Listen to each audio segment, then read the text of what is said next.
Ginathag sang Iloilo City Engineers Office nga hindi overpriced ang contract cost nga 4,116,144 centavos sang improvement of overpass sa Diversion Road San Rafael, Mandurriao. Sa interview sang Bombo Radio kay Engineer John Burley Ladwa, project engineer sang mga proyekto, iyagin pahayag nga na-estimate inisang maayo kag may price list nga ginbasehan.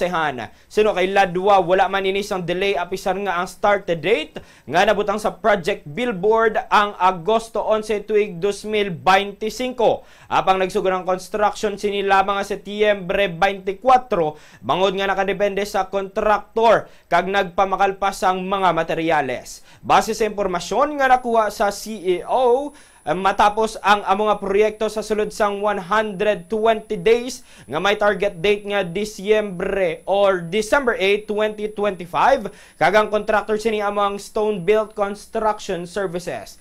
Nalakip sa scope of works sa mga proyekto among temporary facilities, temporary electrical system, signages, security and project site enclosure, construction safety and health program, scaffoldings and safety precaution, roof and roof framing including painting works, steel works, tile works, repainting works, plumbing and sanitary kag electrical works.